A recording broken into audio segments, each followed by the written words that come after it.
Allez, salut à tous, bienvenue dans cette nouvelle vidéo de Autour des salles obscures. Alors cette fois-ci, comme dit la dernière fois, je vais vous parler du dernier film de Miyazaki, donc le réalisateur culte de l'animation japonaise, carrière de plus de 60 ans. Moi, c'est parmi ses films préférés, pour moi, il y a Porco Rosso, que je possède également en Laserdisc, et puis évidemment mon voisin Totoro, mais là on n'oubliera pas le voyage de Chihiro, Princesse Mononoke, Le Château dans le ciel, Le Château ambulant, j'en passe, et des meilleurs, et son avant-dernier, donc Le vent se lève.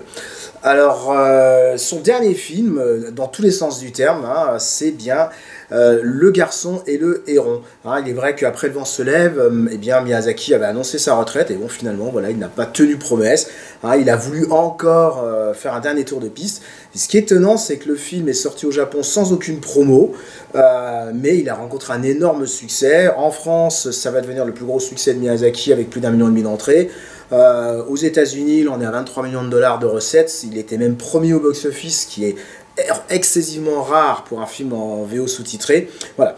Alors certains esprits chagrins disent que oui, c'est la hype, que Miyazaki est surcoté, que comme c'est le dernier film du maître, tout le monde va aller le voir. Bon, je ne sais pas. Ce qui est sûr, c'est que le garçon et le héron, si c'est bien un métrage testamentaire, c'est surtout un très beau film dont l'animation à l'ancienne tranche avec un petit peu tout ce que l'on voit ces derniers temps. Il n'y a pas de 3D, il n'y a pas d'animation totalement folle comme dans Into the Spider-Verse par exemple.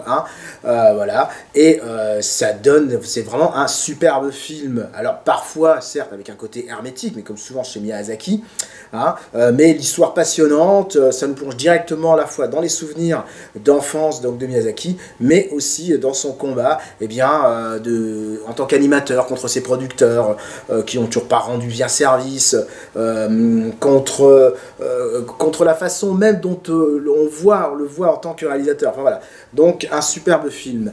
Alors l'animation, je dis, c'est traditionnel avec des décors qui sont pas à la main, il y a l'aquarelle notamment, il y a beaucoup de mouvements, malgré pas mal de personnages, voilà, il y a des effets de feu, des effets de vent, il y a des transformations, enfin voilà, Miyazaki ne s'est pas facilité la tâche, il veut toujours rester dans la tradition de qualité du studio Ghibli.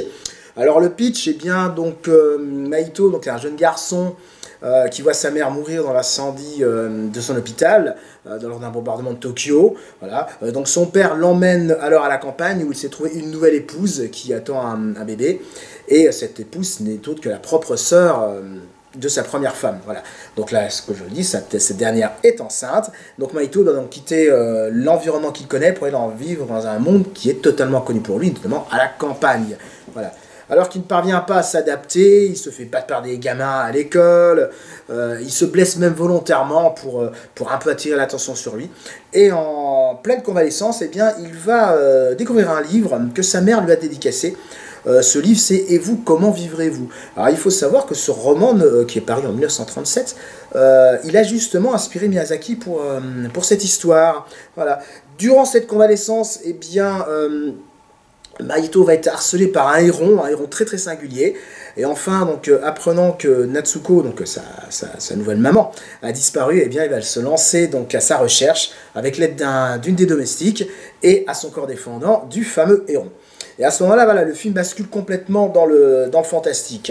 Alors, je vous dis, c'est parfois opaque pour qui ne connaît pas bien la culture japonaise, mais cela n'est pas forcément un vrai problème. Voilà. Les films de Miyazaki, de toute façon, ont toujours leur petite part d'ombre. Donc Mahito va y rencontrer toute une galerie de personnages, dont Imi, donc une jeune femme qui a des pouvoirs qui se basent sur le feu. Ce monde est dominé par des perruches dont le roi a capturé Imi. Voilà, je ne vais pas en dire plus, je ne vais pas spoiler, mais le scénario alterne les moments de bravoure, des rencontres qui renvoient à la propre histoire, au traumatisme de Mahito, et un twist final qui laisse pantois le spectateur.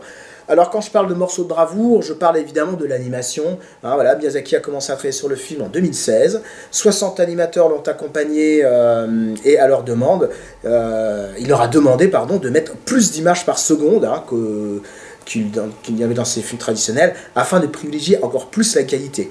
Déjà haute dans le studio qu'il a créé. Donc en 2021, 125 minutes du film étaient prête, mais Miyazaki estimait qu'il fallait encore 3 ans de production pour le terminer. Bon, finalement, il aurait pu le terminer un petit peu plus tôt. Donc de ce fait, toutes les scènes, par exemple avec les perruches, celle dans la tour, qui a construite le grand tonte de Natsuko, le foisonnement des personnages dans les cuisines, l'envol des petites créatures blanches, les scènes avec les éléments je redis, d'eau, de feu, elles sont incroyables de fluidité. Hein. Pour un film testament, donc Miyazaki a voulu mettre la barre tellement haut que certains y ont même vu un sentiment de supériorité. Mais en fait, le réalisateur japonais a tout simplement l'exigence d'un Cameron ou d'un Nolan, et il ne voit pas pourquoi il transigerait sur la qualité. Donc le film a été quelque peu critiqué, je le redis, pour son histoire parfois complexe, voire opaque, mais en fait, dès le départ, hein, avec une phrase de dialogue durant l'incendie qui ouvre le film, on a le lien avec la fin. Le fait que certains personnages et leur double dans le monde du roi des perruches ne se comprend pas forcément tout de suite, mais là aussi, aller au bout de l'histoire permet de bien capter tous les aboutissants. En fait, Le garçon et le héros est un film qu'il faut sans doute voir 2 fois. Une première fois pour le découvrir et une deuxième fois pour de mieux comprendre les liens qui unissent les personnages et les actions. Voilà, en tout cas, cette version cinéma m'a enchanté, hein, surtout que j'ai pu voir en japonais sous-titré, hein, une version très supérieure à la VF, hein, franchement la bande-annonce qui en français n'est pas extraordinaire. Alors en fait, ce qui peut interpeller, ce sont surtout les transitions, qui sont parfois voire trop rapides, hein, comme souvent chez lui, entre les différents actes du film. Bon, il est vrai que je suis habitué à ce qu'un film d'animation nous prenne par la main, nous laisse pas forcément imaginer nos propres transitions, nous disent, voilà, là, il va se passer ci, il va se passer cela. Mais bon, voilà, c'est quelque chose de commun chez Miyazaki, hein. Certaines de ses productions, comme Porco Rosso ou Château dans le ciel, sont beaucoup plus limpides, voire enfantines par moments, elles ne laissent aucun aspect dans l'ombre. Le voyage de Chihiro, lui aussi, se passait de certaines explications et de transitions. Idem pour Princesse Mononoke. Donc voilà, donc il y a pas mal de théories autour de l'histoire également. Alors bon, je me suis un petit peu fureté sur Internet. Alors pour certains, le grand-oncle obsédé par son œuvre et la volonté de trouver un successeur, ça serait Miyazaki lui-même.